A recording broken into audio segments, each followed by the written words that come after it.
Hello friends, स्वागत है आपका हमारे यूट्यूब चैनल ज्योति मैथ्स पर। आई होप कि आप लोग बढ़िया होंगे और आप लोगों की पढ़ाई अच्छे से चल रही होगी।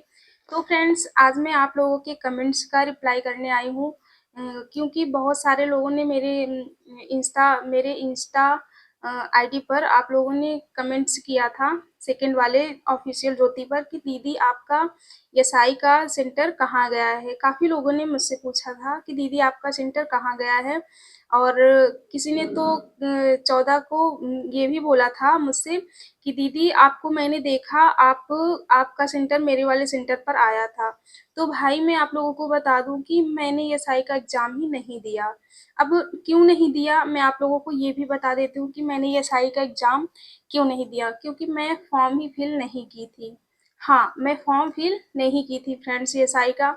मैं आप लोगों को रीज़न भी बता रही हूँ कि मैं एसआई का फॉर्म क्यों नहीं फिल की थी। वीडियो को लास्ट तक ज़रूर से ज़रूर देखना, क्योंकि आपके जो डाउट हैं वो क्लियर हो जाएंगे। तो मैं एसआई का फॉर्म फ्रेंड्स इसलिए नहीं फिल की थी कि जिस टाइम शायद एसआई का वो फॉर्म फिल हो रहा था, उसी टाइम शायद दिल्ली पुलिस का भी फॉर्म फिल हो रहा था। तो मेरा मेन टारगेट क्या था कि दिल्ली पुलिस। तो मैं ये सोची कि मैं अगर दिल्ली पुलिस को टारगेट करूँगी तो एसआई को नहीं कर पाऊँगी, अगर एसआई को करूँगी तो दिल्ली पुलिस को नहीं कर पाऊँगी। तो फ्रेंड्स, मेरा टारगेट यही था, एसआई एसआई नहीं था, मेरा टारगेट था दिल्ली पुलिस। तो मैं उस टाइम फॉर्म को नहीं फिल की थी। तो जब फॉर्म को नहीं फिल की थी तो मेरा दिल्ली पुलिस का क्या हुआ था, मैं आपको ये भी बता रही हूँ कि मेरा दिल्ली पुलिस वाला क्या हुआ था मेरे साथ। तो इसके पहले जैसे कोई भी एग्ज़ाम का फॉर्म फिल होता था तो उसमें लाइव फ़ोटोज़ नहीं लगती थी। अब क्या सीन हो गया है कि सारे फॉर्म फिलिंग में लाइव फ़ोटोज़ लेती है। तो इसके पहले मैं कोई भी फॉर्म फिल करवाती थी तो अपने भैया से करवाती थी, मैं नहीं करवाने जाती थी। तो अब क्या सीन है कि मुझे खुद जाना पड़ता है। तो मैंने दिल्ली पुलिस का जो फॉर्म था वो फर्स्ट टाइम खुद मैं खुद गई थी फॉर्म फिल करवाने। तो दिल्ली पुलिस में मेरे साथ क्या हुआ था, मैं फॉर्म को फिल करवा दी। जो फॉर्म को फिल कर रहा था मैं उससे बोली कि भैया मेरा दिल्ली कांस्टेबल का फॉर्म फिल करना है। तो उसने बोला ठीक है। तो उसने क्या किया, उसने हेड कांस्टेबल का फॉर्म फिल कर दिया। उसने हेड कांस्टेबल का फॉर्म फिल कर दिया और उसने मुझे बताया भी नहीं। और मेरी क्या गलती थी फ्रेंड्स कि मैं उस जो वो देते हैं ना पीडीएफ, तो मैं उस पीडीएफ को मैं ओपन करके देखी भी नहीं। बस मुझे ये था कि मेरा दिल्ली पुलिस का फॉर्म फिल हो गया है। तो बस मैं अपना उसी प्रिपरेशन में लगी थी। दिल्ली पुलिस हेड कांस्टेबल का मुझे कुछ पता ही नहीं था, तो कांस्टेबल का मैं प्रिपरेशन अपना कर रही थी। तो जब स्लॉट बुकिंग की डेट आई तो उसमें क्या हुआ, फिर जब मैं स्लॉट बुकिंग भैया से बोली कि मेरा स्लॉट बुक कर दो, तो वो जब किए तो उसने 9 जनवरी या दिसंबर ऐसे कुछ करके एग्ज़ाम था, तो उसने उसमें कर दिया। तो जब मैं उस टाइम देख रही हूँ कि मेरा 9 को एग्ज़ाम है, तो मैं भैया से पूछी मेरा 9 को तो कांस्टेबल का शायद 8 को ख़त्म हो गया, तो मेरा 9th को कैसे है? तो उसने फिर मैं उसमें देख रही हूँ कि मेरा हेड कांस्टेबल का है। तो उस टाइम मैं देख रही हूँ कि मेरा हेड कांस्टेबल, मैंने तो कांस्टेबल का फिल करवाया था फॉर्म। फिर फ्रेंड्स, मैं क्या की, फिर मैं सोची कि नहीं, मैं हारूँगी तो नहीं। फिर हेड कांस्टेबल में क्या होता है कि 25 क्वेश्चन आते हैं इंग्लिश के। तो मैं इंग्लिश की वजह से ही हेड कांस्टेबल का फॉर्म फिल नहीं की थी। तो इंग्लिश वजह क्या थी, इंग्लिश ही थी। तो मैं सोची ठीक है, मैं देख लूँगी। अभी तो 15-20 दिन है, मैं शायद कुछ तो मतलब प्रैक्टिस सेट वगैरह कर लूँगी।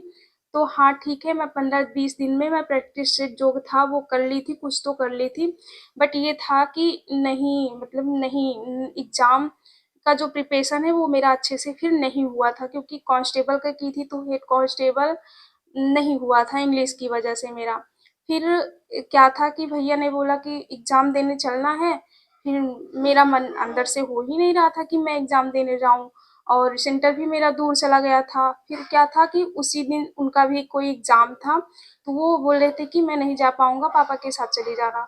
तो मैं सोच रही थी कि यार मेरी इंग्लिश की प्रिपरेशन अच्छे से नहीं हुई है, और मैं पापा को इतनी दूर लिवा के जाऊँगी, मुझे लगता है कि कोई भी मतलब मेरा मतलब कोई कोई नहीं है एग्ज़ाम देने का। फिर मैं क्या की, फिर मैं एग्ज़ाम देने ही नहीं गई। हाँ, दिल्ली पुलिस का भी एग्ज़ाम फिर मैं उसका भी देने नहीं गई। तो यही रीज़न था कि मैं एसआई का फॉर्म फिल नहीं की।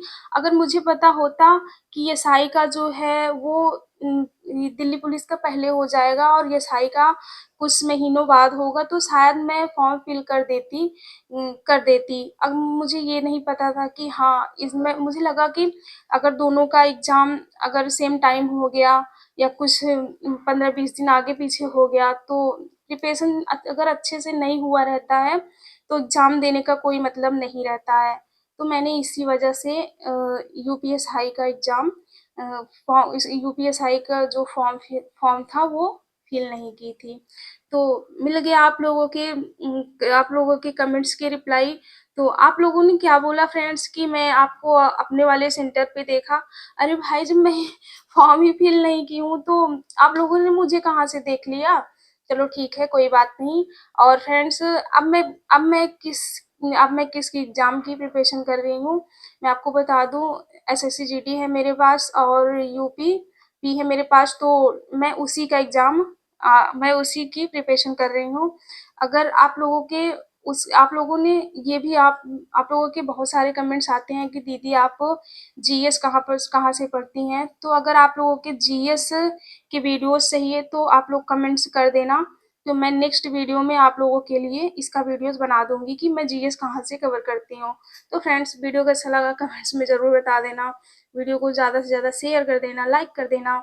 जो लोग कमेंट्स करते हैं, उनके पास शेयर कर देना। लोगों को पता चल जाए कि मैंने यूपीएसआई का एग्ज़ाम नहीं दिया था फ्रेंड्स, नहीं दिया था। तो चलिए फ्रेंड्स, मिलते हैं आप लोगों को नेक्स्ट वीडियो में। तब तक के लिए बाय बाय।